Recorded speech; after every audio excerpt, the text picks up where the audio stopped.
Mtazamaji wa Mchuchuma TV, bado tunaendelea na vipindi vinavyohusiana na kilimo, na leo hii tupo katika shamba la mjane ambaye kwa sasa ana takriban miaka 24 tangu apoteze mwenza wake, lakini anaendelea kujikita katika shughuli za kilimo na kuhakikisha kwamba anaendeleza maisha yake, na si haba, kwa sasa anaendelea vizuri. Na hapa ni katika kijiji cha Usita, kata ya Ulembwe, halmashauri ya wilaya ya Ng'ombe, mkoani Njombe. Lengo la kufika hapa ni kuangazia namna gani mwanamke anaweza kujikomboa kiuchumi kupitia kilimo cha zao la parachichi. Mara nyingi kuna zana tofauti ambazo zimejengeka kwa Watanzania kwamba pengine mtu ambaye anaweza kumiliki uchumi mkubwa ni mwanaume pekee, bali hata wanawake hapa mkoani Njombe wamekuwa wakijishughulisha shughuli mbalimbali ambazo zimekuwa zikiwaingizia kipato kikubwa na kuweza kuendesha familia zao. Leo hii karibu umsikilize mjane ambaye anapatikana katika kijiji cha Usita, na hapa ukifika atakupa elimu mbalimbali ambazo zinahusiana na kilimo. Jina langu ni Michael Mwamlima na hii ni Mchuchuma TV. Kwa majina naitwa Alumbwage Msigwa, ni mama mjane ninayejishughulisha na kilimo cha parachichi. Hali ilikuwaje wakati mwenza wako ameshatoweka duniani na maisha yalikuwaje? Ukweli, baada ya mwenzangu kuniacha pale nilipitia changamoto nyingi, kwani mashamba yale yote niliyokuwa nayamiliki na mwenzangu nilipokelewa. Baada ya hapo nikawa nipo kwa wazazi, lakini nilipitia changamoto nyingi sana kupitia hali za wazazi wangu jinsi walivyokuwa. Nimewauguza kwa muda mrefu hadi wakaja kuniacha. Wazazi wangu baba na mama wakaja kuniacha. Hivyo nilipobaki mie nikaanza kujipanga na moja. Nilikuwa na hali ngumu ya kiuchumi. Sawa, pengine labda mzee alikuwa cha mwaka gani? Mume wangu aliniacha 2002. Kuna mali ambazo mlikuwa nazo kipindi hicho, labda pengine zilisaidia kukuchochea katika shughuli zako za kiuchumi? Hapana. Kiukweli mume wangu hakuniacha na mali zozote. Yalikuwepo tu mashamba ambayo ndugu wa mume wangu waliyapokea, nami nikaamua kurudi kwa wazazi wangu. Lakini sikukata nia, niliendelea kupigania.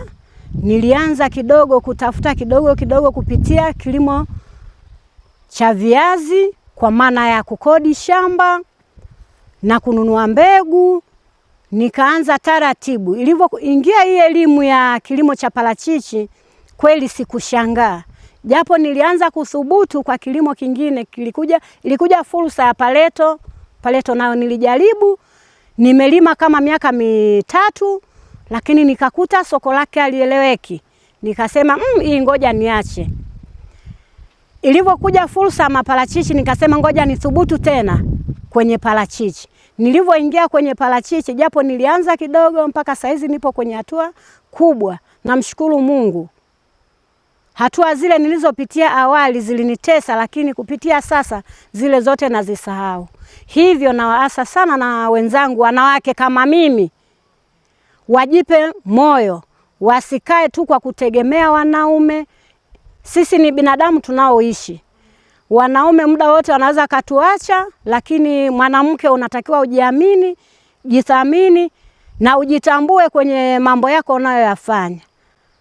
Mwanaume hata akikuacha, una familia amekuachia, hakikisha unaweza kuzimudu familia na kuzisomesha. Japo huna mume, lakini utaishi sawa na wale walio na wanaume. Na ili zao la parachichi lenyewe nimeanza tangu mwaka 2003. Kwa nini ambapo uliona kwamba saizi kupitia kilimo hiki kimeanza kunilipa? 2021 nilipoanza kupata mafanikio, hadi alinipa matumaini. Mpaka sasa nipo vizuri, nimejenga nyumba ya kuishi, nimenunua usafiri, kwa hiyo nanufaika na hivi vipato ninavyopata kutokana na mazao haya. Vipi, ulianza na miti mingapi kwa kipindi hicho na eneo lilikuwa na ukubwa gani? Nilianza na miti 81 kwa ekari moja. Mpaka sasa na miti 320. Faida yako unapata shilingi ngapi kwa mwaka?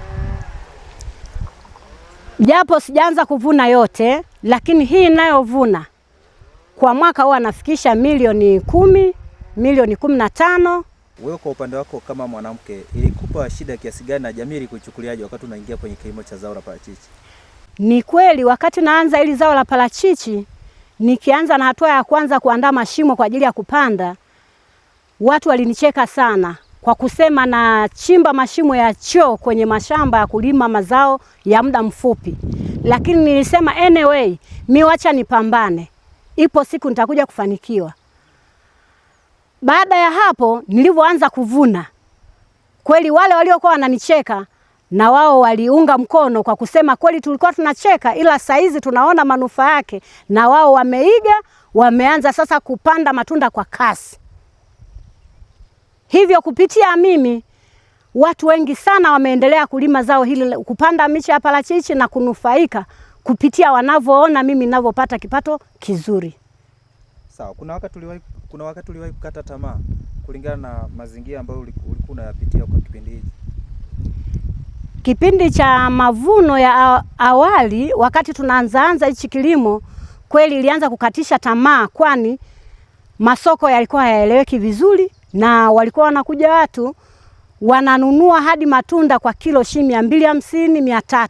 Kweli pale ilianza kukatisha tamaa, lakini kwa saa hizi hapana, bei tunazouzia ni bei nzuri, zinatulizisha. Eneo hili la Ulembo, mtu akitaka kulima sasa, mashamba yanapatikana au vipi? Gharama zake zipoje? Kwa maana kwamba mtu akitaka kuanzisha shamba mpaka kuhakikisha kwamba ameshapanda mpaka miche ya parachichi kwenye shamba lake, gharama zipoje? Upande wa saizi kwa maeneo yetu haya, ardhi kwa ujumla watu hawauzi, wamejikita, wamebumbuluka. Kwa maana nyingine hawauzi ardhi. Ukiona mtu anauza ardhi, aidha ana tatizo kubwa ambalo linambidi apate hela kubwa ili aweze kufanikisha tatizo lake. Lakini shamba kupata kwa maeneo yetu haya, utakuta ekari moja mtu anauza kwa milioni 5 hadi milioni 6. Ni waase wajane wenzangu, yawezekana walibahatika kuachiwa mali na waume zao, basi naomba tujitahidi kuzitumia zile mali vizuri na kuziwekeza, kwa maana zile mali ziwasaidie pale watoto wanapohitaji kwenda shule au kwa ajili ya maisha yao zaidi. Wasizitapanye zile mali kwa maisha ya uzembe au ya starehe. Wajitahidi sana kutunza zile mali na kuwekeza misingi, hususani hasa kwenye kilimo cha parachichi. Sasa kuna mtu anaangalia video hii saizi, anataka kujifunza kuanza kulima parachichi, unampa ushauri gani? Ni waase tu kwa wale wote wanaotazama video hii, wajikite kulima parachichi, wala wasikatishwe nia na hawa wanaosema ili ni zao tu la kulisha mambwa au nini. Hapana, hicho kitu hakipo. Uhitaji wa maparachichi sasa ni mkubwa sana, kwa na waasa wale wanaotarajia kupanda maparachichi wapande kwa wingi ili tuweze kutimiza hitaji la wateja wetu kwa maana ya soko. Maana tukiwa wachache hivi soko hatuwezi kutimiza hitaji la wateja, ila tukiwa wengi tutatimiza hitaji la wateja na tutapata masoko mengi. Sawa, mwenye kuanza anatakiwa awe na mtaji kiasi gani? Tayari ana shamba, anatakiwa awe na mtaji kiasi gani? Wastani asipungue awe na milioni 3 kwa maana ya miche, ununuzi wa miche, ununuzi wa samadi za kupandia, vibarua kufanya zile kazi. Kwa awali kwa ekari moja anatakiwa awe na milioni 3. Na kwa sasa samadi mnaipataje? Tunaipata kwa wale wafugaji wa ng'ombe. Mazake na upatikanaji wake upoje kwa sasa? Upatikanaji wake japo ni mgumu, maana uhitaji wa samadi umekuwa mkubwa kuliko wafugaji. Lakini ukipata samadi, gharama zake kwa tipa moja ni 200,000. Huo ni ununuzi wa samadi kwa mfugaji. Transport itategemeana na mazingira ulikoipata na unakopeleka, ila wastani transport ni 100,000. Kwa jumla ambayo inafika transport na upakiaji inafika 100,000, kwa ukijumlisha na ununuzi 300,000. Sawa. Mtu akitaka huduma yako na kupata kwa mawasiliano gani? Mtu akitaka ushauri kutoka kwangu atanipata kwa namba